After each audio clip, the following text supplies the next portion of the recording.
ఇప్పుడు బీరకాయ వేపుడు. పోపు ఆవాలు, జీలకర్ర, ఎండుమిర్చి, శనగపప్పు.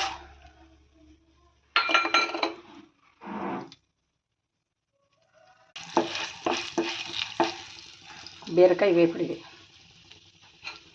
అది అలా వేగుతుంది కదా, వెల్లుల్లిపాయలు ఎక్కువ వేసుకుంటే బాగుంటుంది. కరివేపాకు బాగా వేగిపోయింది కదా. ఇప్పుడు బీరకాయ ముక్కలు.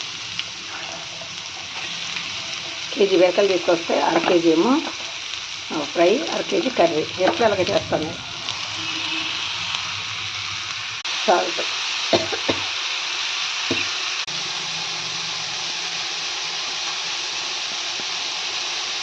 ఇప్పుడు పసుపు కొంచెం ఎక్కువ వేసుకోండి. పసుపు ఎప్పుడు కూడా మంచిది మనకు ఆరోగ్యానికి, అందుకే ఎక్కువ వేస్తాను నేను పసుపు.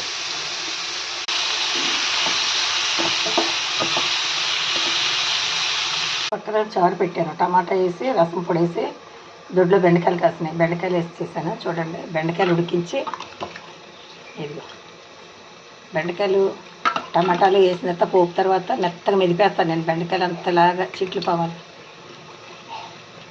ఈ కనపట్ల చాలా బెండకాయలు వేసాను. బుడ్డి బుడ్డి బెండకాయలు కాసినాయి. ఇగో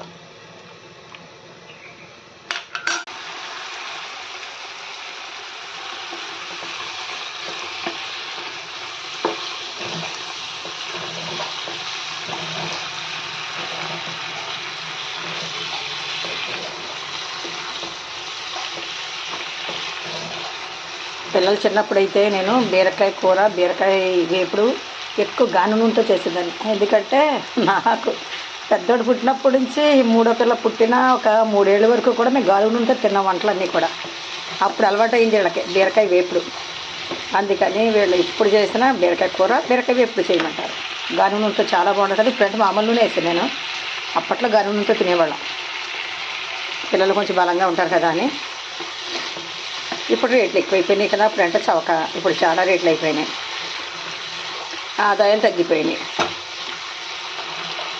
నీరంతా అయిపోయింది, ఆయిల్ బయటకు వచ్చింది కదా. వేపుడు అయిపోయినట్టే.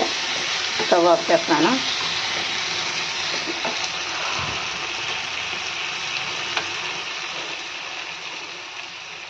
ఇదిగో రెడీ బీరకాయ వేపుడు. వెల్లుల్లిపాయలు ఎక్కువ వేసి వండుకుంటే బీరకాయ వేపుడు చాలా చాలా బాగుంటుంది. నేను వెల్లుల్లిపాయలు ఎక్కువ వేసి చేశాను, చాలా బాగుంటుంది. Like, share, subscribe. నమస్తే.